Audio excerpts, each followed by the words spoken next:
नेत्रों को कोमलता से बंद कर लेवे। शारीरिक वाचनिक क्रियाओं को विराम देते हुए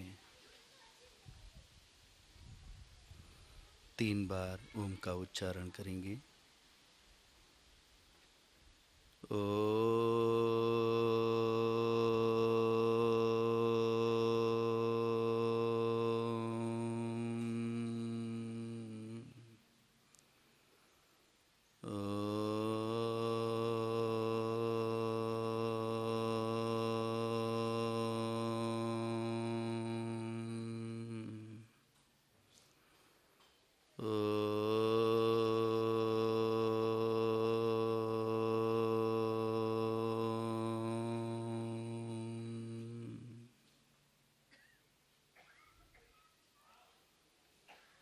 शिविर के इस सत्र में पुनः आप सभी का हार्दिक स्वागत है।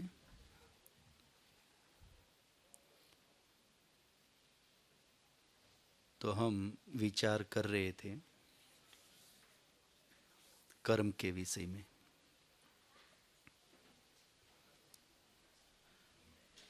तो हमने देखा कि पाप और पुण्य कैसे बनते हैं, किन कर्मों से पाप होगा, बुरे कर्मों से पाप बनेगा और अच्छे कर्मों से हमारा पुण्य बनेगा। और एक कर्माशय बनता तब है पाप पुण्य जब एक जीव का दूसरे जीव के साथ कोई व्यवहार होता है। क्योंकि जब भी हम किसी दूसरे के साथ व्यवहार कर रहे हैं तो या तो हम उसको क्या कर रहे होंगे, कोई फायदा पहुंचा रहे होंगे, और या तो उसको कोई नुकसान। और दोनों मिलकर यदि टाइम पास कर रहे तो ठीक है, अपने अपने मन की बातें करें, तो दोनों की इच्छा की बात है, उसमें कोई कर्माशय नहीं बनेगा। पर हाँ, टाइम दोनों की लाइफ का थोड़ा वेस्ट हो सकता है, ये आनंद कर सकते हैं। तो कर्माशय अच्छे कर्मों से पुण्य, बुरे कर्मों से पाप, और एक कर्माशय जब एक जीव दूसरे जीव के साथ कोई क्रिया करेगा तब बनेगा। और वो क्रिया हम जो भी करेंगे वो या तो उसके साथ कुछ अच्छा कर रहे होंगे या तो उसके साथ कुछ बुरा कर रहे होंगे। इस कारण क्या होगा, उससे हमारा कर्माशय बनता चला जाएगा। तो इसका अर्थ ये हुआ कि पाप और पुण्य का कर्माशय हमारा किसी दूसरे से जुड़ा हुआ है। इतनी बात तो समझ में आ गई ना। यानी जो भी हमारे फायदा गैर फायदा हो रहा है ये सारा किस कारण से हो रहा है, कर्मों के कारण। और वो कर्म के अंदर कौन से हैं, कौन से कर्म हैं, जो दूसरों के साथ किए हुए। और दूसरों के साथ दो प्रकार के ही हो सकते हैं, अच्छा या तो बुरा, तीसरा कुछ नहीं है। तो हम यदि फायदा लेना चाहते हैं तो कर्माशय क्या करना पड़ेगा, अच्छा वाला। और जैसे मैंने पीछे कहा कि दूसरा वाला क्या करना पड़ेगा, आपको घटाना पड़ेगा। बुरा वाला घटाएंगे और अच्छा वाला बढ़ाएंगे, तो हमारा कर्माशय क्या होगा, जल्दी से भर जाएगा, जल्दी से वाल्केश्वर की लॉटरी निकलेगी। हमें मांगना, आप कहोगे ना मेरे को नहीं जाना है, तो अभी वो खींच के डालेगा कि नहीं अब तू वाल्केश्वर ही जाएगा।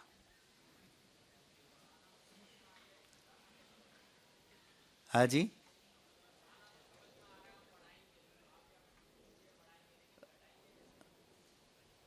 माफ करना, मैं पूरा सुन नहीं पा रहा हूं। हाँ, मतलब पाप को कम करना पड़ेगा, यानी अपने वो कर्म जिससे दूसरे किसी को, चलो उसी पे ही बात कर लेते, वहीं आ रहा हूं कि कैसे घटाना है। मतलब जैसे आपका बैंक अकाउंट होता है तो उसमें आजकल ऑटो पे होता है ना, चाहे मोबाइल का छोटा सा हो कि आपकी डिश टीवी का हो, इंस्टॉलमेंट छोटा छोटा भी होता है, 200 रुपये का, 100 रुपये का, 500 रुपये का, 1000 रुपये का भी। लगभग ये छोटे छोटे ऑटो पे में आपने रख रखे हैं, सारे ऑटो पे में हैं। तो वो तो अपने हिसाब से क्या होगा, डेबिट हो जाएगा।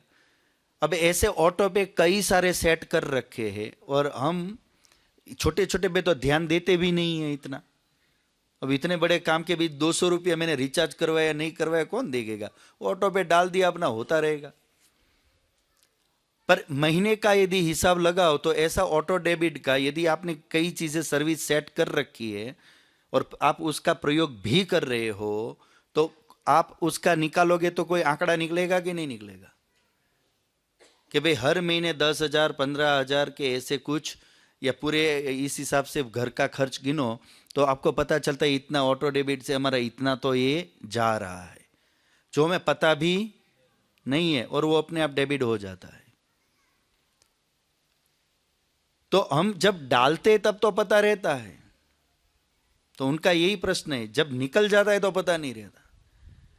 तो इसमें निकलता कब है, क्या कहा मैंने आपको? अकाउंट से निकलेगा कब? जब आप खर्च करोगे। इन शॉर्ट क्या कहेंगे, जब आप खर्च करोगे तभी तो निकलेगा, खर्च नहीं करोगे तो निकलेगा कैसे? और दूसरा, यदि लोन उठाते रहो तो पाप करना क्या है? लोन उठाना है, दूसरे को कष्ट पहुंचाना, हानि पहुंचाना। अकाउंट में तो पड़ा है, पर साइड में क्या कर रहे हैं? लोन भी उठा रहे हैं। तो अब लोन उठाने का फायदा क्या होगा? जो है वो तो वैसे ही लोन में जाना है। पर क्या लोन यदि नहीं ली है और अकाउंट में पड़ा है, आपने लोन नहीं ली है, अकाउंट में पड़ा है और ऑटो डेबिट चल रहा है, और तब भी आपके अकाउंट में कमी आएगी कि नहीं आएगी? बैलेंस तो कम होता जाएगा ना, जीवन तो चलाना ही है। तो मतलब ऑटो डेबिट नहीं हो रहा है, मतलब आपने लोन नहीं ली है कोई। मान लो, आपको क्या लगता है रोज बरोज आप कितना पाप करते हो? पाप करते हो कि नहीं करते हो? करते हो पाप क्या नहीं करते हैं? अनजाने में करते, जानबूझ के नहीं करते हैं ना? माताजी ने ईमानदारी से बोला है, मैं मानता हूं अनजाने में हो जाता है हमसे, बहुत ठीक बात है आपकी, क्योंकि अनजाने में कई जगह हो जाता होगा हमसे। अच्छा, जानबूझ करके कितना करते हैं? जानबूझ करके कई बार हो सकता है थोड़ा लोन ले ले का पता तो है पड़ा है बैलेंस, यह लगता है फिर भी सुविधा है तो लोन लो ना, क्या दिक्कत है, फैसिलिटी है, लोन ले सकते हैं, तो लगता है उठा लोन। अब ये नहीं देखते इंटरेस्ट कितना लगेगा। तो अनजाने में हो जाता है, जानबूझकर तो लगभग कम करते होंगे। ये बात तो मानते हो कि नहीं मानते हो? तो मतलब हमें कोई घाटा है या नहीं है अगले जन्म में? जब हम पाप कर ही नहीं रहे, अनजाने में हुआ है, उसका पाप भी कम लगेगा। अनजाने में होगा उसका पाप लगेगा, पर कितना लगेगा? असावधानी का ही लगेगा। पर असावधानी जानबूझकर जैसे मोबाइल में बात करते हुए किए तो उसका तो पूरा लगेगा।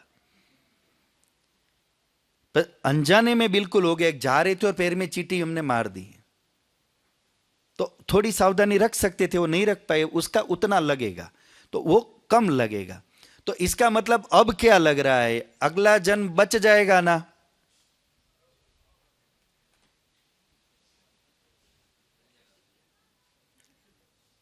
अब तो बच जाएंगे कि नहीं? क्योंकि हम कोई लोन नहीं ले रहे।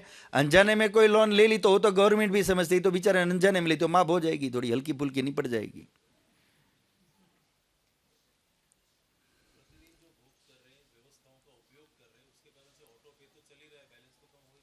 समझ रहे हैं आप? यानी आप कोई लोन नहीं ले रहे, मतलब किसी को कष्ट नहीं दे रहे, रोज जाकर किसी को चाटा नहीं मारते, रोज जाकर किसी का कोई आप सीना झपटी नहीं करते, रोज जाके किसी के साथ गाली गलौच नहीं करते, तो पाप तो नहीं लगेगा। तो ये पाप तो नहीं लगेगा। तो अब इसका मतलब ये हुआ, जब पाप हमारा लगेगा नहीं तो बनना भी, तो अगले जन्म में घाटा भी तो नहीं होगा ना? बन जाएगी कि नहीं मनुष्य अब? क्योंकि पाप तो हमारा कोई उतना है ही नहीं। यानी एक व्यक्ति ने लोन नहीं ली है और अपने अकाउंट में बैलेंस है, तो उसका बैलेंस जमा माना जाएगा ना? उसको उसका फायदा मिलेगा कि नहीं मिलेगा? लोन नहीं है तो कोई टेंशन भी नहीं है। तो आपको क्या लगता है, हमारा अकाउंट ऐसा है या ऐसा है कि लोन तो नहीं ले रहे हैं, अपने अकाउंट में बैलेंस है पर ऑटो डेबिट सेट है, काफी कुछ उसमें से पेमेंट भी हो रहा है, और अंदर हम यदि डिपॉजिट नहीं कर रहे हैं तो क्या लग रहा है? ये बात समझ में आ रही है आपको? यानी आपने लोन भले नहीं ली है पर आपका जो खाता है उसमें हर महीने का खर्चा तो लग रहा है कि नहीं, आप पे कर रहे हो कि नहीं, और साथ में क्या कर रहे हो, उसमें डाल भी या कम डाल रहे हो और ज्यादा निकाल रहे हो। तो अब क्या लग रहा है, 50% रहेगा या नहीं रहेगा? तो आपको क्या लगता है, आपका अकाउंट किसके जैसा है, लोन के साथ ऑटो डेबिट वाला है, या लोन कम ली है या जाने अनजाने में ली है और ऑटो डेबिट चल रहा है और उसमें जमा कम हो रहा है, वो वाला है? कौन सा अकाउंट लग रहा है आपका? लोन तो नहीं लेते होंगे, यानी जानबूझकर तो किसी को नहीं वो आप करते होंगे, पर ये वाला तो स्वीकार करोगे कि नहीं? तो ऑटो डेबिट क्या है? अच्छा, ऑटो डेबिट हो रहा है नहीं हो रहा है, आपको क्या लग रहा है? हाँ जी, बहुत बढ़िया, बहुत बढ़िया। क्योंकि ये प्रकृति से जो फायदा ले रखा है अभी, ये सारा आप जो यूज कर रहे हो, तो वैसे ही तो ईश्वर ने दे रखा है, समझ रहे हो आप? ये ईश्वर की क्या है, हमें दया है। पर प्रकृति को आप देते कैसे हो, इसका थोड़ा उल्टा करेंगे। लेने का तो खर्चा नहीं लग रहा है, पर लेकर आप उसको देते कैसा हो? हवा शुद्ध लेते हो या अशुद्ध लेते हो? देते कैसी हो वापस? जल शुद्ध लेते हो कि अशुद्ध लेते हो? और फिर देता कैसे हो? भोजन शुद्ध लेते हो कि अशुद्ध? प्रकृति को वापस देता कैसे हो? तो प्रकृति की जो शुद्धि तो आपने ले ली और जो अशुद्धि प्रकृति में छोड़ दी, उससे दुर्गंध हम कल समझे कि नहीं समझे पूरा, उससे दुर्गंध उत्पन्न होगी कि नहीं होगी? जितनी भी है, पर दुर्गंध होगी कि नहीं होगी? उस दुर्गंध से वायु दूषित होने से जल अनदूषित होंगे कि नहीं होंगे? उस दुर्गंध से रोग उत्पन्न होंगे कि नहीं होंगे? वो हम खाएंगे या दूसरे? हम खाएंगे। हमने जो अशुद्धि वातावरण में छोड़ दी, उस जलवायु से जो चीज बनी वो हम खाएंगे या दूसरे खाएंगे? हम भी खाएंगे, दूसरे भी खाएंगे। तो अब मेरी अशुद्धि से, इस प्रकृति को अनबैलेंस करने से जो इसमें विकार आया, उस विकार का प्रभाव मेरे एक पे रहा या सब पर गया? तो उनको वो जो घाटा पहुंचाया, वो किसने पहुंचाया? तो उसका क्या लगेगा? ऑटो डेबिट नहीं होगा, ये लोन लग गई, ये लोन लग गई, ये ऑटो डेबिट नहीं हुआ है। ऑटो डेबिट अच्छा है या लोन अच्छी? ऑटो डेबिट में तो बैलेंस में से जाता है और ये लोन खड़ी हो गई, आप समझ रहे हो? तो प्रकृति का जब हम लेकर के इस प्रकार करते तो ये तो अनबैलेंस किया है, ये तो हो गई लोन, क्योंकि दूसरे को आपने क्या पहुंचाया है? हानि। अपने फायदे के लिए दूसरे को क्या पहुंचाया? हानि। तो ये तो लोन में चला गया। प्रश्न हमारा ऑटो डेबिट का है, इसीलिए हवन करते हैं। अब बात समझ में आई? उस लोन को क्लियर करने के लिए क्या करते हैं? ये हवन इसलिए करते ताकि मेरे शरीर से जो अशुद्धि उत्पन्न हुई, या मैंने जिन भौतिक पदार्थों का उपयोग किया उससे जो अशुद्धि उत्पन्न हुई, उसका जितना मुझे घाटा होना था, तो यज्ञ करके मैंने उतना प्रकृति को क्या कर दिया? पकड़ में आ रही है बात? ये मैंने पे कर दिया, बल्कि डबल फायदा हो जाता है। केवल प्रकृति को शुद्ध किया या अब मैं लोगों को सुगंध पहुंचा के फायदा भी किया, तो अब मुझे क्या मिलेगा? तो यज्ञ से दो काम होते हैं, लोन भी पूरी हो जाती है और अकाउंट भी बढ़ जाता है। यह यज्ञ के सिवा किसी काम से संभव नहीं है, इसका कोई विकल्प नहीं है। क्योंकि संसार का नियम है, जब आप व्यापार करते हो, कोई चीज लेते देते हो, तो जब आप अपना फायदा कर रहे हो तब दूसरे का घाटा होता ही है। दूसरे का घाटा किए बिना आपका फायदा नहीं हो सकता, ये बात पकड़ में आ रही है। पर यज्ञ एक ऐसा है, अपना भी करते और दूसरे का भी करते, ये यज्ञ की ताकत है। तो यहां ये देखना है हमें कि ये तो हुआ लोन वाला एग्जांपल। ऑटो डेबिट वाला कौन सा एग्जांपल है? ऑटो डेबिट होता रहे और बैलेंस जमा ना हो तो अभी घाटा होगा या नहीं होगा? वाल्केश्वर पहुंचना है कि नहीं पहुंचना है? तो खाली लोन नहीं लेने से काम चलेगा या ऑटो डेबिट पे भी नजर देनी पड़ेगी और बैलेंस पे भी अंदर नजर देनी पड़ेगी कि नहीं? तो हम उसकी चर्चा कर रहे हैं। जाग जाओ, बैलेंस पे काम कर रहे हैं अभी हम। तो ऑटो डेबिट कैसे होता है, कब होगा? कर्म का सिद्धांत सोचो, पाप पुण्य कब बनता है सोचो। जमा नहीं करेंगे तो पुण्य जमा, तो नया नहीं करेंगे पर पहले का किया हो तो पड़ा रहेगा ना। तो वही वो ऑटो डेबिट क्या हो रहा है, कैसे हो रहा है, ये बात है। एक बात सोचो, आपने अभी ये जो भी सुविधाओं का सुख ले रहे हो, कपड़े का, मोबाइल का, लाइट का, गाड़ी का, घर का, ये सारे सुख आपको फोकट में मिले या पैसे दे के मिले? पैसे दे के मिले। और जितना बढ़िया सुख लेते हो उसका पैसा भी। आप यदि एक ढाबे पे चाय पी लो तो कितना रुपए की पड़ेगी, और ताज में जाके पियो तो चाय तो चाय ही होती है, फिर इतना कैसे हो गया है? और फ्लाइट में पी लो तो ये चार्ज कौन सा लग गया? एक्स्ट्रा सुविधा का। आपने अलग जो सुविधा ली, सुविधा का सुख लिया, तो उसका चार्ज भी ज्यादा हो गया। सुविधा कम लोगे तो चार्ज कम लगेगा। तो ये जरा देखो आप कि हम जो भी सुख लेते हैं, क्या सारे सुख पेमेंट करके लेते हैं या फोकट के भी होते हैं? बोल नहीं रहे आप, समझ में नहीं आई बात क्या? मैं कह रहा हूं कपड़ा, मोबाइल, गाड़ी, ये सुख आपके पास है कि नहीं है? फोकट में आया, पैसा दे के आया? तो ये सुख कैसे मिल रहा है हमें? कुछ मूल्य दे करके। पर मैं कह रहा हूं क्या जो भी सुख दुख जीवन में हम लेते हैं, ये सारा पैसा दे के लेते हैं या फोकट का भी लेते हैं? कौन सा फोकट का है बताओ?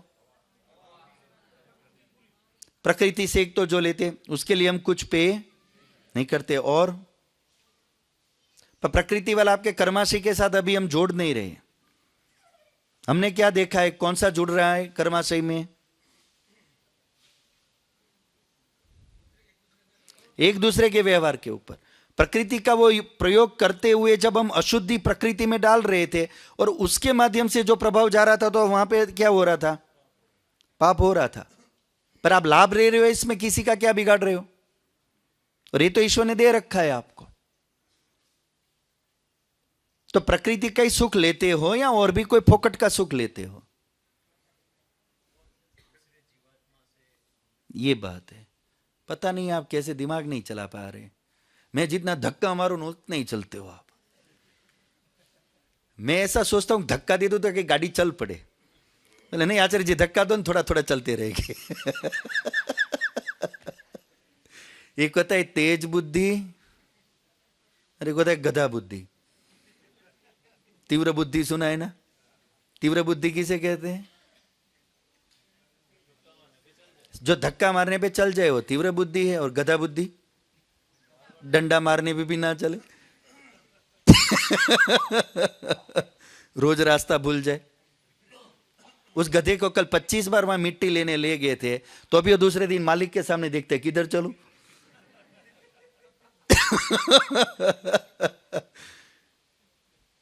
तीव्र बुद्धि होना चाहिए।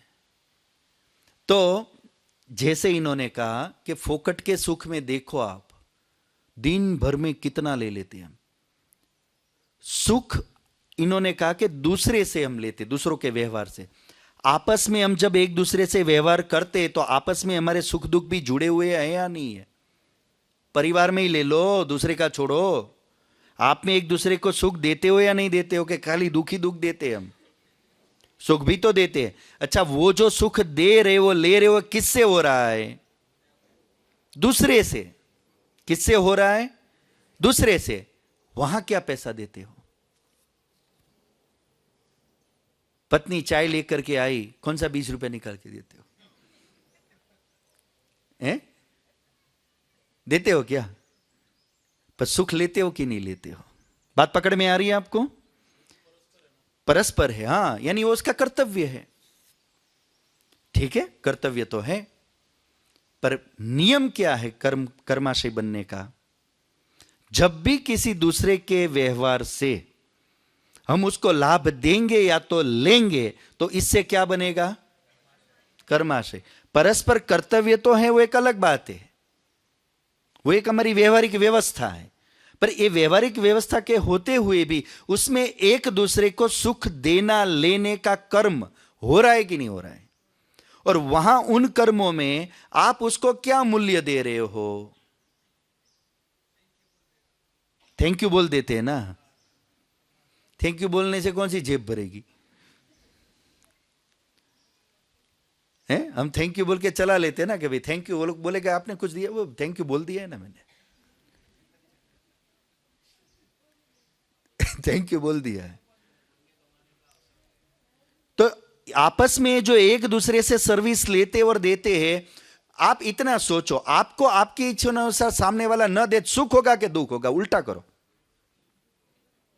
अपने सामने वाले को कहा चाय दो, बोले बना लो,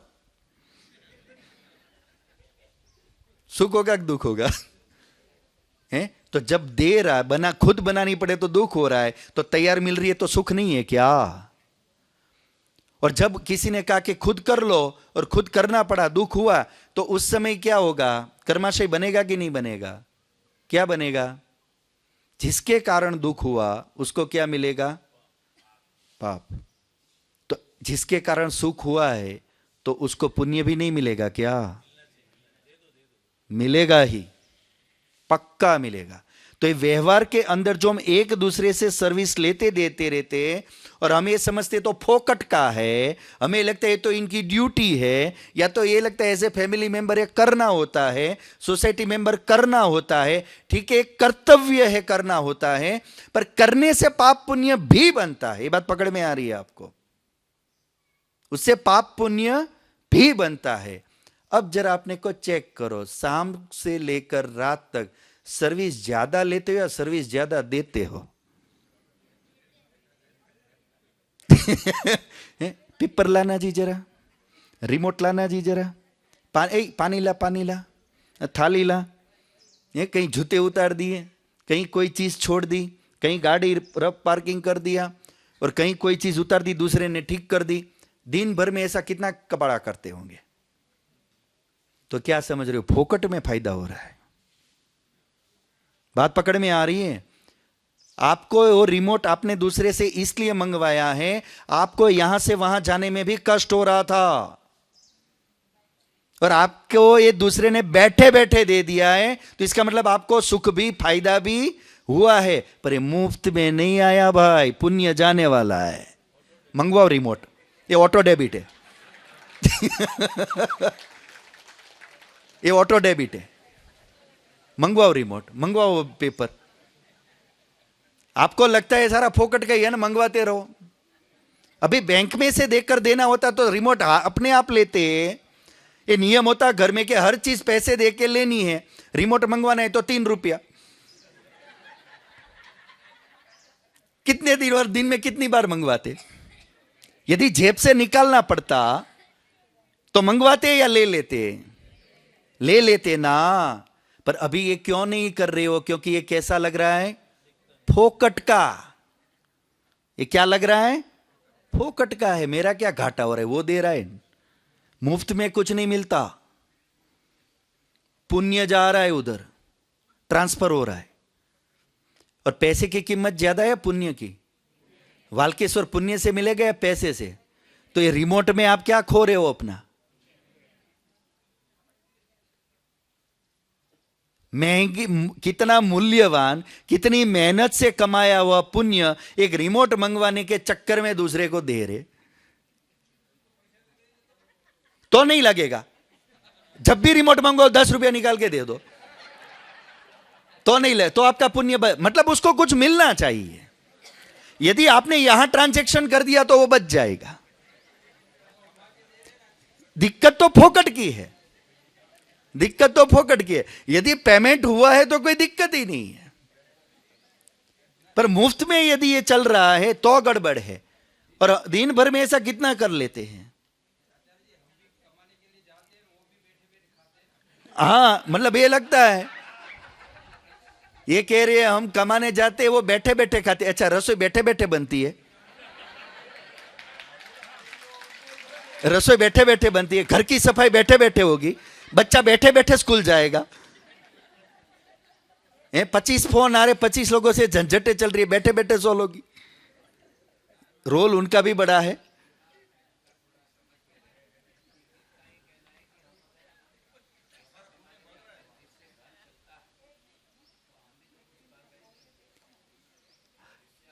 कर रहे हो आप, जो पैसे लाए कमा के, उससे आपने घर चलाया, तो उससे उनको जो लाभ हुआ उससे आपको पुण्य मिलेगा, उससे आपको पुण्य मिलेगा। पर इसका मतलब ये नहीं है, मतलब इसका मतलब ये नहीं है कि रोटी जो खाई है वो उसका नहीं जाएगा, वो भी जाएगा, ऑटो डेबिट चलता रहेगा। मतलब आपने यदि उनको सुख पहुंचाया है उतना उसका आपको मिलेगा, पर आपने जितना उनसे लिया है उतना आपको देना भी पड़ेगा। अब देख लो कौन आगे चल रहा है।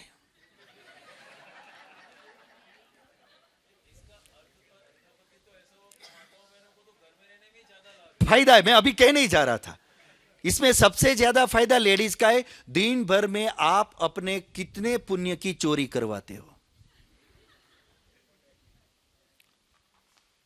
और बैठे बैठे बैठे हमें बाहर का कोई नहीं लूट रहा, हमारे अपने लूट रहे।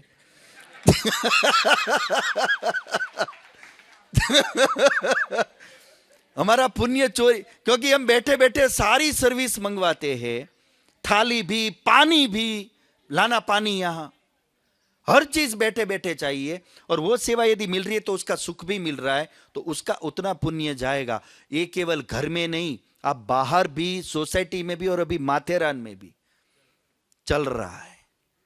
आप खाने पीने गए और आपने किसी दूसरे को पहले ऑफर कर दिया, पहले आप ले लीजिए। सब पहले लेना चाहते हैं या बाद में? सब गरम लेना चाहते हैं या ठंडा? सबको भूख एक जैसी लगी है कि अलग? और ऐसे में आपने किसी को कह दिया पहले आप ले लीजिए, आपने पुण्य की बाजी मार ली। देखना फिर वहां काउंटर खाली ना रह जाए। वो कहते ना पहले आप में वो ट्रेन चली गई।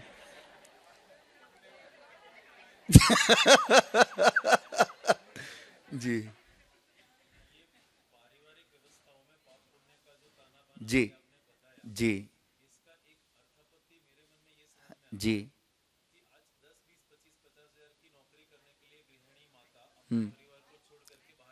जी जी जी जी जी, उससे भी ज्यादा फायदा होगा। ये बात समझ में आई जो सुरेश भाई जी कह रहे, वो कह आज वर्तमान में माताओं को सशक्तिकरण के नाम पे घर से बाहर निकाला जा रहा है। 10, 20, 25, 50 हजार की नौकरी के लिए वो अपने परिवार को, बच्चों को ऐसे ही अस्त व्यस्त छोड़ के पैसे के पीछे भाग रहे हैं। यदि वो सदगृहिणी बन जाए तो अपने घर में रहते हुए भी महारानी बन जाएगी पुण्यों का, बल्कि उनसे बड़े, उनसे बड़े। क्योंकि पुण्य ज्यादा कहां मिलेगा? घर में। हाँ, इसका मतलब ये भी नहीं कि नहीं जाना चाहिए, पर जिसकी विशेष योग्यता है, जो विशेष कोई काम संसार का उपकार कर सकता है, तो वो उसको करके भी क्या करेगा? ज्यादा पुण्य कमा लेगा। वो जरूर है। पर जो केवल अर्थोपार्जन के लिए जाना चाहते हैं कि मैं बस पैसे कमाऊंगा, केवल क्या करूंगा? पैसे कमा, वो उतना फायदा उसको वहां नहीं मिलेगा जितना कहां मिलेगा? घर में। यदि आप दूसरे को विशेष फायदा पहुंचा सकते हो तो जाना चाहिए, पर लेने जा रहे हो तो घाटे में। ये बात पकड़ में आ रही है आपको? लेने जा रहे हो तो घाटे में, तब घर में रहने में फायदा ज्यादा होगा। यदि ऐसा न होता तो ईश्वर ने व्यवस्था में एक घर के दायित्व स्त्री को दे रखे थे, अर्थोपार्जन के पुरुष को। यदि ऐसा होता तो स्त्रियों के साथ अन्याय होता कि नहीं होता? और वाल्केश्वर में सारे कौन पहुंचते? पुरुष ही पहुंचते। अरे मैं मुंह भूल गया, फिर मैं जाने दो। बोला ही नहीं अब तो अपना धारावी में। ये क्योंकि नाराज हो जाएंगे अब तो। तो वो धारावी में नहीं जाए, महिलाएं सारी धारावी में होती, इसका मतलब धारावी में से सारी महिलाएं आई है। और वाल्केश्वर वाले, पर वाल्केश्वर में महिलाएं भी तो रहती है। तो ऐसा नहीं है, मुझे लग रहा है वाल्केश्वर में महिलाएं ही आई है, समझ रहे? क्योंकि ज्यादा पुण्य तो उन्होंने इकट्ठा किया होगा, क्योंकि धर्म के जितने भी कार्य हैं उसमें स्त्री को सबसे आगे रहने को कहा गया है, स्त्री अधीन किए गए, मतलब धर्म स्त्री के बिना हो ही नहीं सकता।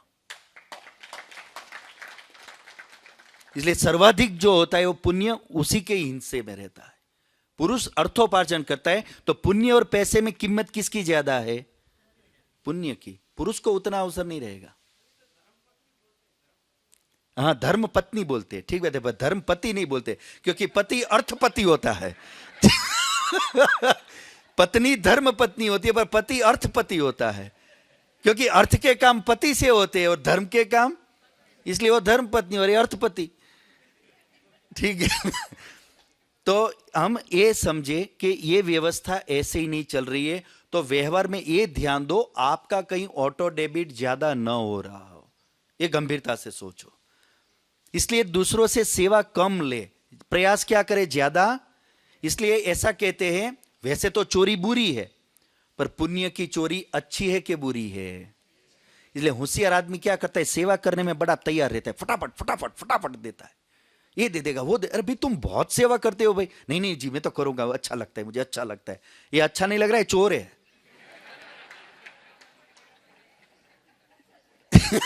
ये अच्छा चोर है, ये अपना फायदा कर रहा है और हमारा घाटा, और हमें लग रहा है बैठे बैठे मिल गया। ये परेश भाई रोज दूध लेके आते जाते, मैं बोला ये फायदा तो बढ़िया मिल रहा है, पर पुण्य भी तो लेके जा रहे हैं। तो इसमें कई चीजें ऐसी जुड़ी, तो व्यवहार में अपने आप को यदि हम देखेंगे तो हमें पता चलेगा ऐसे कितना ऑटो डेबिट हो रहा है, और यदि हम जमा उतना नहीं कर पा रहे तो क्या होगा? गड़बड़ हो जाएगी। ये न हो जाए इसलिए इस बात का ध्यान देना है। हाँ जी, कैश में जो ट्रांजैक्शन करते हैं टैक्स बचा, यानी हाँ ठीक है, टैक्स पे नहीं करते हैं।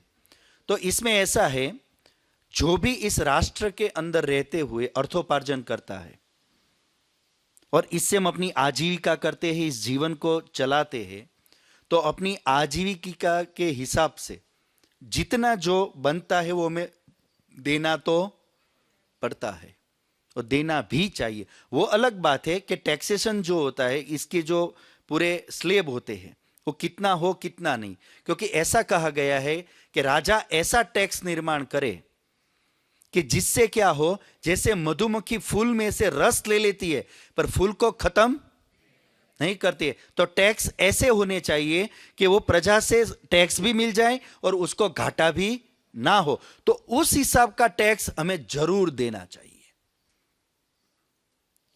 यदि हमें यह लग रहा है कि उस प्रकार का टैक्स है कि वो उससे घाटा ज्यादा, गवर्नमेंट का फायदा, जैसे अंग्रेजों के टैक्स होते थे, या कई कंट्री में भी आज बड़े हैवी टैक्स होते हैं, तो ये तो शोषण है, ये तो पूरा फूल को ही क्या करेगी? नोच देगी। तो फिर फायदा ही का, जब फूल नहीं रहेगा तो मधुमक्खी शहद लाएगी कहां से? तो फूल भी रहना चाहिए और ये भी चलना है। तो बैलेंसिंग वाला जो है उतना टैक्स तो हमें जरूर देना चाहिए, और जितना यदि हम नहीं कर पाएंगे तो वो हमारा क्या होगा? राष्ट्रद्रोह हो जाएगा। उतना हमें दंड जरूर मिलेगा, क्योंकि हमने उस राष्ट्र से उतना लाभ लिया, अर्थोपार्जन किया और राष्ट्र को कुछ नहीं दिया है। अब उधर यदि घाटा किया है, पर हम अपने उन पैसों से यदि दूसरी जगह कहीं कोई सदुपयोग करते हैं, दूसरे किसी का हित और ये कर लेते, तो फिर क्या करेंगे? हम उससे उतना पुण्य फिर बना लेंगे। और यदि हम उससे अधिक सदुपयोग कर सकते हैं तो कोई दिक्कत की बात नहीं है, बस आपका सदुपयोग उतना होना चाहिए। मूल बात इतनी है, चोरी नहीं होनी चाहिए। आपने जब लाभ लिया है उस लाभ का हिस्सेदार दूसरा होना चाहिए। तो उस हिसाब से तो वहां आपको थोड़ा घाटा होगा, पर जिस हिसाब से आपने सदुपयोग किया है तो आपको उसका उतना पुण्य भी मिलेगा। तो इससे क्या होगा? आप उसको मेंटेन कर सकते हैं। हाँ जी,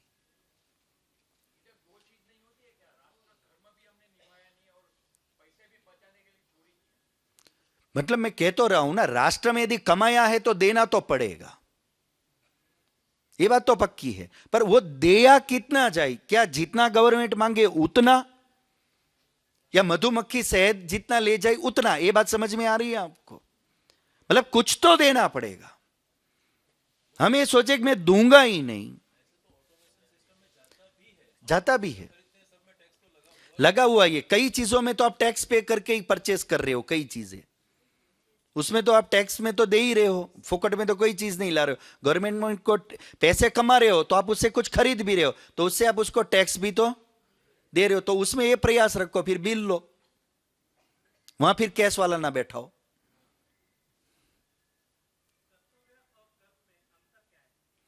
कर्तव्य और कर्म में ऐसा है अंतर, ठीक है बैठिए।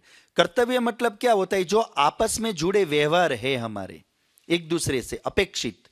जैसे बालक को मां की अपेक्षा है, और मां को बालक को जो केयर करनी है उसके लिए जो करना है वो तो क्या है? कर्तव्य। पर उस कर्तव्य को निभाते हुए जो बालक को लाभ हो रहा है, उससे माता का जो पुण्य बन रहा है, वो क्या है? कर्म है। पकड़ में आ रही? यानी कर्तव्य और कर्म खाली क्या है? स्वरूप भेद है उन दोनों का, पर वैसे आपस में दोनों क्या है? जुड़े हुए हैं। जब वो करना आपकी अनिवार्यता है, कर्तव्य क्या है? आपकी अनिवार्यता, एक अपेक्षित है कि आपको उसके प्रति ये करना है। ये तो हो गया आपके व्यवहार की व्यवस्था, पर उससे जो पाप पुण्य बन जाएगा वो क्या है? कर्म की व्यवस्था। तो व्यवहार की व्यवस्था कर्तव्य है और पाप पुण्य की व्यवस्था कर्म है, ऐसे भेद कर सकते हैं आप।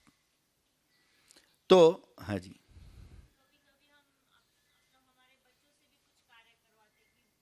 हाँ हाँ, दोनों बातें होगी इसमें।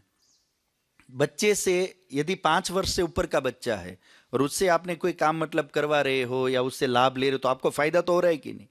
आपको खड़ा नहीं होना पड़ा, बैठे बैठे उसने दे दिया, नहीं तो आपको उतनी एनर्जी, इतनी कैलोरी तो लगानी पड़ती, और कष्ट भी तो हो रहा था। पर आपको कष्ट भी तो हो रहा है, पर उस बच्चे ने आकर के आपको ये दे दिया है, आपको फायदा उसने दिया कि नहीं? मूल बात पकड़ो, आपको उससे सुख मिला या नहीं मिला? इसका मतलब ये हुआ खड़े होकर करते तो उसमें थोड़ा कष्ट था, थोड़ा तो थोड़ा, पर था कि नहीं था? आपको वो कष्ट ना हो इसलिए आपने उससे मंगवा करके ले लिया, तो उसका जो आपको फायदा है उसका उस बच्चे को पुण्य मिलेगा, नंबर 1। पर दूसरी बात, अब कोई ये सोचे कि भाई ये तो ऑटो डेबिट में चला जाएगा, तो इससे अच्छे बच्चे से काम ही मत करवाओ।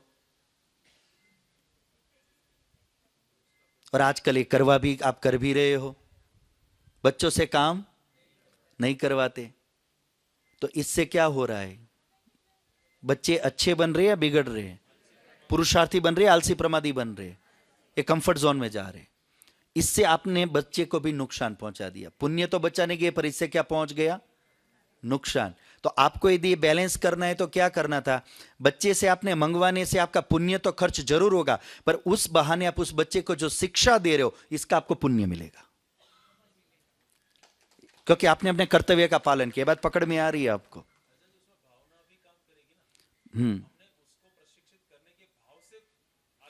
दिया है, भावना भी काम करेगी, वो दोनों में अंतर पड़ेगा। हाँ, यदि आलस्य के कारण मंगवाए, भाई ले आना, लावने भाई तू आपने माथा कुटकर में लाव, एक यदि मंगवाया है तो पक्का डेबिट पूरा होना है। पर आपने ये सोच करके इसको अच्छी बात सिखाऊं, इसको अच्छी चीज समझाऊं, तो पुण्य कम खर्च होगा। आपने अपनी अपेक्षा ज्यादा उसके फायदे के लिए काम करवाई, ये बात पकड़ में आ रही? उसमें कम खर्च होगा और पुण्य ज्यादा होगा। तो ये नियम व्यवस्था जो है ये हर जगह रहेगी। अब प्रश्नों को हम थोड़ा विषय आगे ले जाएं, बहुत सारे हो जाएंगे।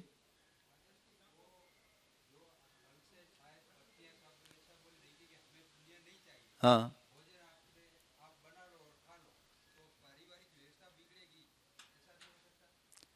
मतलब भोजन की जिम्मेदारी यदि स्त्री पुरुष पे डाल दे,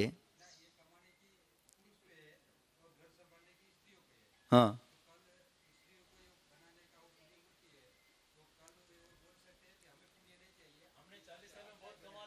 अब हमें पुण्य वुण्य नहीं, हम खाना वाना नहीं बनाएंगे, आप अपने आप बनाओ, कमाओ और खाओ।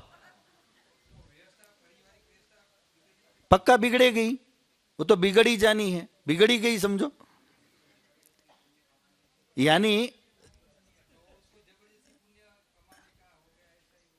ना ना, जबरदस्ती कहां हो गया पुण्य। कोई देखो, स्त्री यदि कोई कार्य कर रही है, उसकी रचना भावनाएं भी स्त्रियों में उसी प्रकार की है, उसकी रुचि होती है उन चीजों को करने में। क्या होती है, पिता जाके बच्चे को टट्टी साफ नहीं कर सकता उतना, तो मां हर्ष से ले जाकर हंसते हंसते कर देगी। ये क्यों कर पाती है, माता में भाव होता है बच्चों के प्रति, वो पुरुष में नहीं होता है। तो सारी चीजें केवल वो बलात् नहीं करती है, बल्कि आप उसको ये न करने दो तो उसे दुख ज्यादा होता है। उसकी व्यक्तिगत रुचि होती है कि मैं अपने परिवार की केयर करूं। तो पुण्य बलात् नहीं ले रहे हैं, ये उनके स्वभावगत ये व्यवस्था जुड़ी हुई है कि उनको उसको करने में रुचि भी आएगी और संतोष भी होगा, बल्कि न करने दो तो कष्ट ज्यादा होगा। इसलिए देखो, कई माता बहनें कई बार घर के बाहर भी नहीं जाते, बोले मैं जाऊंगा, बच्चे की 2 दिन स्कूल पड़ेगी या इनको 2 दिन बाहर खाना पड़ेगा, इनको बाहर खाना ना पड़े, इसलिए वो बेचारे अपने बाहर का कोई सुख नहीं लेते, इनके टिफिन के डिब्बे के कारण बैठे रहते। तो इनकी मजबूरी नहीं है, जा सकते थे, आप भी नहीं रोक सकते, वो जा सकते थे, पर उनको यही कि नहीं नहीं, मेरे बच्चे को मैं अकेला नहीं छोड़ूंगी, इनको मैं बाहर का खाना नहीं दूंगी, फिर मैं जब भी आती हूं बीमार हो जाते। तो ये इनकी बलात् नहीं कर रहे, इनकी अपनी प्रवृत्ति है। तो ऐसा नहीं है कि स्त्री बलात् पुण्य कमाती है, ये स्वाभाविक उनकी एक प्रवृत्ति से कमाते हैं। हाँ जी, हाँ जी, ना जी।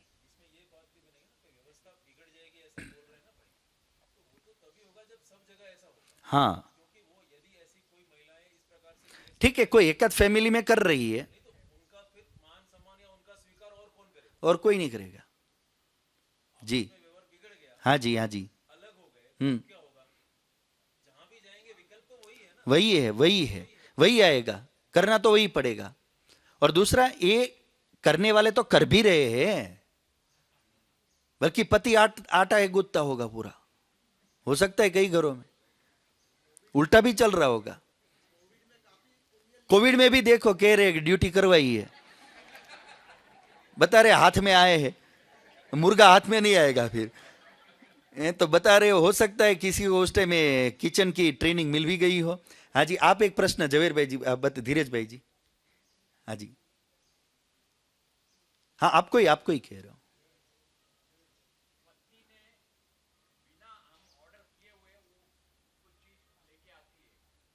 जी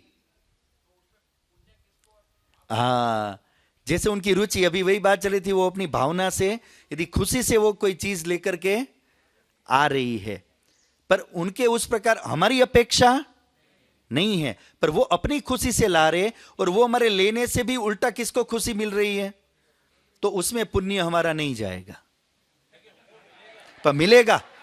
मतलब समझना ये है, यदि पत्नी अपनी भावना से, प्रेम से, अपनी खुशी के लिए, यानी हमारी अपेक्षा नहीं है, हमारी अपेक्षा नहीं है। देखो ये कहीं कल आपकी चाय बंद हो जाएगी, फिर बोलेंगे अब मंगवाओ तब लाओ, नहीं तो मेरा पुण्य जाएगा। मतलब ये देखना है, सारी चीजें केवल पाप पुण्य के लिए हम नहीं करते हैं, हमारी अपनी भावनाएं भी तो होती है। और वो पूरी, जैसे मान लो 2 व्यक्ति आपस में मिले, बैठे और गप्पे मान रहे, अच्छा लगता है कि बुरा लगता है, तो इसमें किसी का नहीं जाएगा, क्योंकि दोनों का इंटरेस्ट है, दोनों को अच्छा लग रहा है। तो जो चीज दोनों को अच्छी लग रही है उसमें कोई दिक्कत नहीं है, पर जहां विशेष प्रभाव पड़ेगा वहीं पर यह नियम क्या होगा, लागू हो सकता है, ऐसा हमें समझना चाहिए।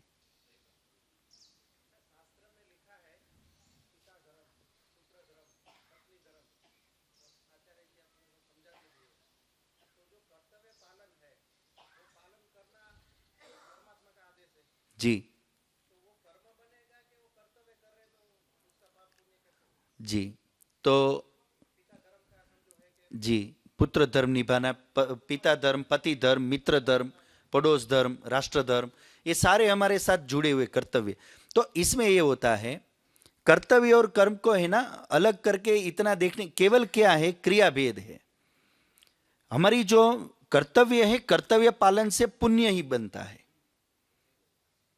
क्योंकि कर्तव्य भी एक कर्म तो है ही, कर्तव्य भी एक क्या है, कर्म तो है ही, पर हर कर्तव्य कर्म नहीं है। बात पकड़ में आ रही है आपको? यानी जहां भी दूसरे से व्यवहार किया हमने कर्तव्य के रूप में और उससे उनको लाभ हुआ है, तो ये कर्तव्य के रूप में हमने दिया, पर ये दिया ये कर्तव्य के रूप में, पर इससे मिला उनको क्या? सामने वाले को लाभ, उसका पुण्य बन जाएगा। ये बात पकड़ में आ रही है। और करना क्या था हमारा? वो एक व्यवस्था थी। यदि पिता पुत्र के प्रति, पुत्र अपने पिता के प्रति यदि अपना जो निर्वहन है, दायित्व है, वो नहीं निभाएगा तो व्यवस्था का क्या होगा? व्यवस्था बिगड़ जाएगी। नहीं, मैं क्या कह रहा हूं, पिता को पुत्र के प्रति जो कर्तव्य का पालन करना है कि उसको पढ़ाए लिखाए, आर्थिक व्यवस्था दे, कपड़े दे, आदि आदि आदि, ये नहीं करेगा पिता कर्तव्य का पालन, तो होगा क्या? पाप लगेगा, वो तो अलग ही है उसका, पर व्यवस्था भी बिगड़ेगी कि नहीं बिगड़ेगी? तो कर्तव्य क्या है? व्यवस्था का भाग है। कर्तव्य क्या है? व्यवस्था का भाग है। पर उस व्यवस्था का निर्वहन करने से क्या बनता है? पुण्य, पाप पुण्य। तो कर्तव्य कर्म भी है और उससे हमारा पाप पुण्य भी बनता है। हमें उसको इस रूप में समझना चाहिए।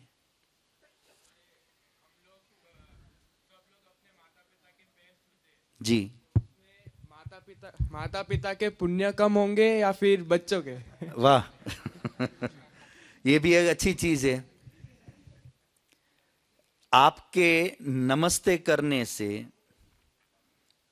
माता पिता को यदि सम्मान मिल रहा है, उनको सुख मिल रहा है, तो आपका पुण्य बढ़ेगा।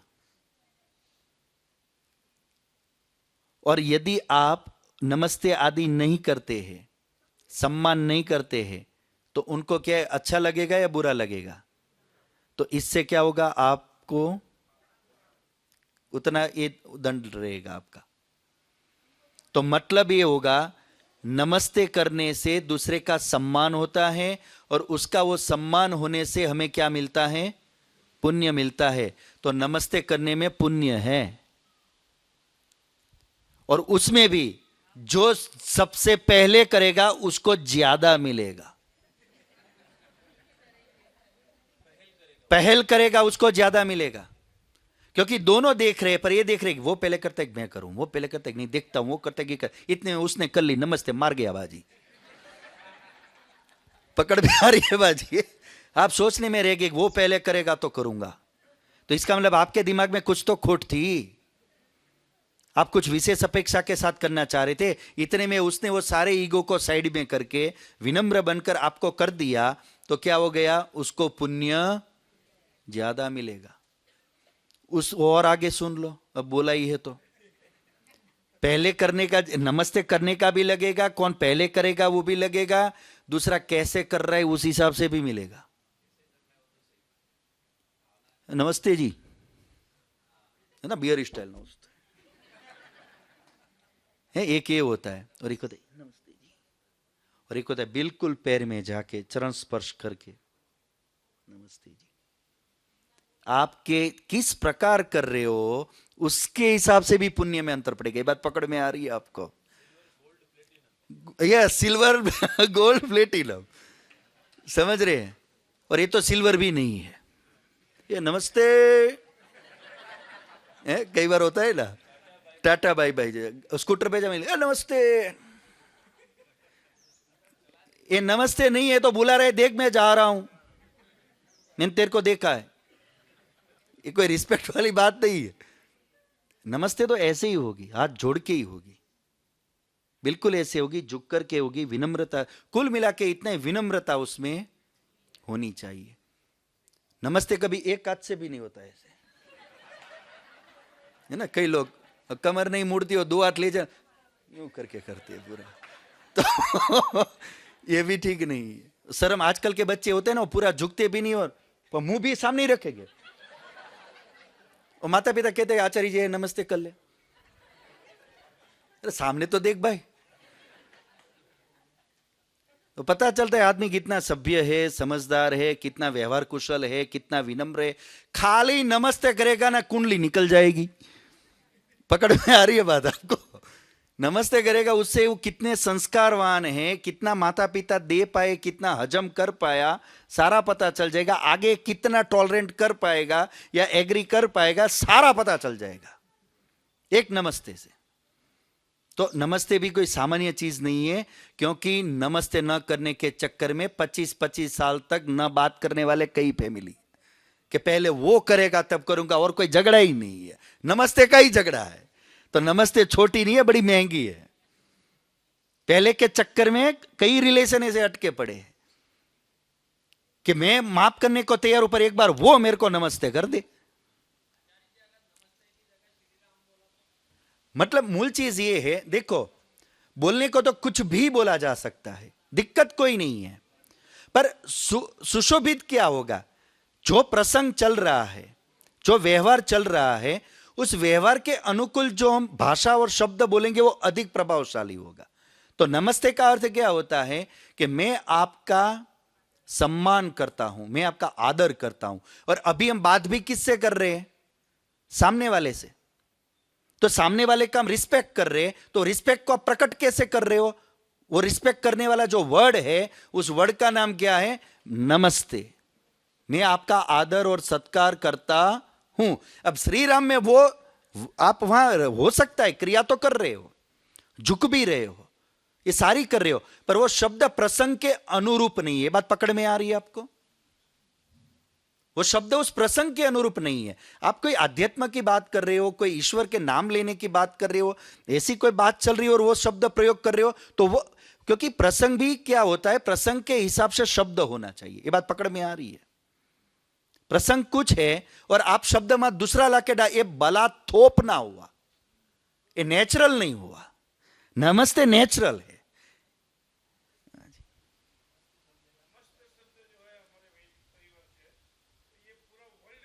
जी जी जी जी जी। और दूसरा क्या है, ये सर्वस्वीकृत वर्ड है। भारत की जो सभ्यता, कल्चर और संस्कृति है, उस सभ्यता के अंदर अभिवादन का शब्द क्या हमारा माना स्वीकार किया गया है? नमस्ते। ओबामा भी देखो जब आया था मोदी जी के टाइम में, तो आया तो क्या बोला था? नमस्ते इंडिया। इन्हें बोला श्री राम इंडिया। और ट्रंप का भी बोला, आपने क्या नाम रखा मोदी जी ने? नमस्ते ट्रंप। पूरा आयोजन किया था, कितना बड़ा फंक्शन किया वो, नमस्ते ट्रंप। और वर्ल्ड में जो भी है फॉरेन, अभी कुंभ में आए, देख लो टीवी, वो क्या बोल रहे देखो वहां पे। तो भारतीय संस्कृति है, भारत एक संस्कृति भी है। भारत केवल कोई भूमि के टुकड़े का नाम नहीं है, एक संस्कृति का नाम भारत है। और वो जो संस्कृति है, उसके अंदर अभिवादन का जो शब्द है वो नमस्ते है। इसलिए आपके जितने भी टीवी चैनल वाले भी आते हैं, वो भी क्या बोलते हैं? तो ये जब है हमारी परंपरा में, फिर बलात् कोई चीज क्यों की जा रही है? ये केवल क्या है? थोपना है, तोड़ना है। ये वास्तविकता नहीं है, नेचुरल नहीं है। तो ये हम थोड़ा विचार कर सकते हैं। तो मेरे ख्याल से जी, नमस्ते के संबंध में ही है, काफी बार ऐसा होता है कि कोई व्यक्ति आपकी आयु और विद्वता में भी बड़ा हो जी और आप झुकते भी हो, पर वो आपको झुकने नहीं देखता है या वो सामने से झुकता है। बड़ा छोटे को झुकता है। मैं बड़ा हूँ, मैं किसी व्यक्ति जो मेरी आयु और विद्वता में भी बड़ा है, हाँ। उसको मैं नमस्ते करने जाता हूँ, पर वो व्यक्ति हमें झुकने नहीं देता या वो खुद झुक जाता है शिष्टता के कारण। तो उसको यानी बड़ा छोटे को झुक जाता है। हाँ, मैं भी झुक रहा हूँ, वो भी मेरे सामने झुक रहा है, और वो है बड़ा, वो बड़ा भी है आयु में भी और विद्वता में भी। में। तो इसका कारण ये होता है, वो उनकी विनम्रता है, वो उनकी शालीनता है। वैसे छोटों के सामने इतना झुकना जरूरी नहीं होता है, समवयस्क होते हैं अपने, और थोड़ा बहुत डिफरेंस होता है, तो उसके सामने ऐसे झुकना एक क्या होता है, इनकी विनम्रता का प्रतीक है। पर बच्चों के सामने झुकना इतना, या कोई बहुत अधिक डिफरेंस है आयु में और विद्वत्ता में, तो उसके सामने उतना झुकना ठीक नहीं है। यथा योग्य भी रहना चाहिए, यथा योग्य। फिर वो नेतागिरी हो जाती है कि पैर धोने बैठ गए। समझ रहे हैं आप? वास्तव में कुछ नहीं होता, पर मुझे दूसरों से क्या होता है?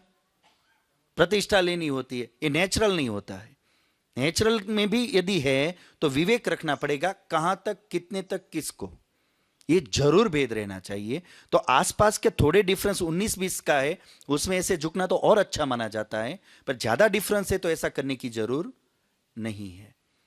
तो मेरे ख्याल से, हाँ बेटा, अब आप ही बता दो, बोल दो। आपका शुभ नाम क्या है बेटा, बताना जरा। दिव्यम। दिव्यम, किसके पुत्र हैं आप? दीपक वेलानी। दीपक जी कौन है? हाँ, दीपक जी। और इनके माता जी? दक्षा वेलानी। दक्षाणी जी, बहुत बहुत अभिनंदन आप दोनों को। हाँ बेटा। तो अगर एक स्कूल में प्रोग्राम है रिले रेस का, तो मैं और मेरा सामने वाला जो व्यक्ति है, हम दोनों भाग रहे हैं, और अगर गलती से मेरा पैर उसके पैर पे आ गया और वो गिर गया, और मैं सोचता हूँ कि अभी वो गिर गया तो उसको टाइम लगेगा, तो मैं भाग जाता हूँ, तो उसमें मेरे को पाप लगेगा, मतलब मैं जीत गया वो रेस, तो उसमें मेरे को पाप लगेगा या पुण्य?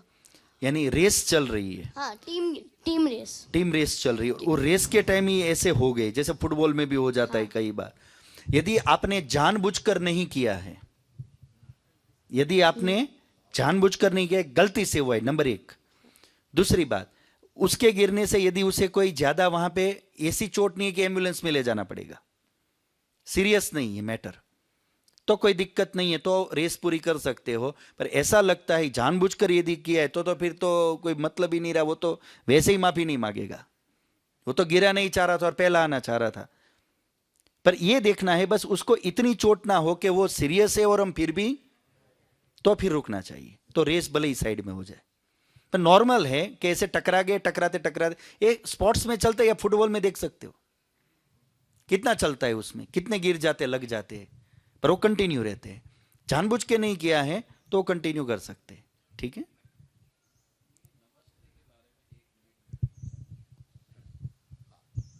ओम। ये जो नमस्ते का जो अभिवादन है, ये वैदिक अभिवादन है जी। और वैदिक अभिवादन या वैदिक जितनी भी मान्यता होती है वो सबके लिए होती है, सर्वकालिक और सर्वभौमिक होती है। इसको जब भी बारीकी से चेक करेंगे तो जितनी भी वैदिक मान्यता है वो सारी धरती के लोगों के लिए हैं। अब नमस्ते में इतनी विशेषता है कि अगर हम नमस्ते कहते हैं तो अगला भी नमस्ते कहेगा, ये दोनों को स्वीकार है। जी। मान लो ट्रम्प भी इधर आकर नमस्ते कहता तो उसकी नमस्ते चल जाती है, और हम भी वहाँ जाके कहते हैं तो वो भी नमस्ते चल जाती है। लेकिन हम अगर यहाँ जय भारत कहते हैं या जय श्री राम कहते हैं तो उनको फिर वहाँ जाकर हम नहीं कह सकेंगे जय भारत या जय श्री राम, नहीं तो वो कहेंगे कि जय ख्रिस्त या जय अमेरिका, तो ये मैच नहीं होगा, ये भी उसमें एक ये दुविधा सर्वकालिक नहीं होगी और सार्वभौमिक जी, नहीं जी। होगी। लेकिन जो वैदिक है, वैदिक की जितनी भी मान्यता है, खाली नमस्ते नहीं, जितनी भी मान्यता है, आर्य समाज के जितने 10 नियम है, ये सारे के सारे पूरी धरती पर संसार के लिए ही उपयोगी है, और वेद की मान्यताओं की यही विशेषता। ठीक बात है। हम अपने भगवान को प्रधान केवल वहां जाके नहीं, यहाँ भी मैं जय श्री राम बोलूंगा तो सामने वाला कहेगा जय स्वामीनारायण। हाँ, वो जय ख्रिस्त बोल सकता समझ रहे? आपस में हम या केवल दूर के आपस में भी टकराएंगे। हाँ, यदि तुम अपने भगवान का बोलेगा तो मैं अपने पर भगवान ये का चीज बोलूंगा। हमें एक नहीं करेगी, पर क्या करेगी? तोड़ेगी। इसलिए आपका कहना ठीक है, सार्वभौमिक है, ये हमें जोड़ता है। जी, नमस्ते सबको क्या करता है? एक करता है, क्योंकि किसी का नहीं है, जो क्रिया चल रही है उसी को किसी को भूख लगी है तो सामने वाला उसको क्या कहेगा? आपने किसी को अपने घर भोजन के लिए बुलाया है, भोजन तैयार हो जाएगा तो आप क्या कहोगे उसे? पधारिए, भोजन कीजिए। आप ये तो नहीं कहोगे आइए जय श्री राम कीजिए। नमस्ते से ये भी प्रसंग क्या है? भोजन का। तो आपको उसके अनुरूप बोलना पड़ेगा। आपको यही बोलना पड़ेगा, पधारिए, भोजन कीजिए। आप ये नहीं कह सकते पधारिए जय श्री राम कीजिए, उससे पता नहीं चलेगा आप क्या कहना चाह रहे। तो नमस्ते का मतलब दो व्यक्ति मिले तो प्रेम यहां दिखाना, मैं विनम्र हूं, सेवा के लिए तत्पर हूं, ये दिखाना। ये भाव जिस शब्द में, वही उसका नेचुरल वर्ड है, और वो नमस्ते हो सकता है, वो दूसरा नहीं है। परफेक्ट शब्द, परफेक्ट। ठीक है, तो अब यहीं विराम दे इसे।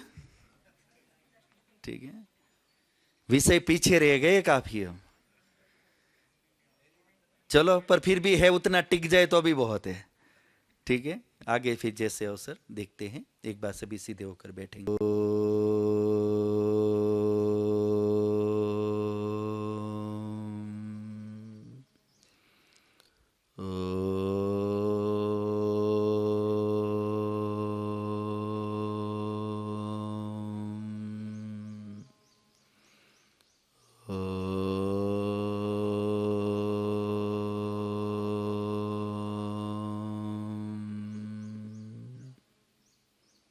सादर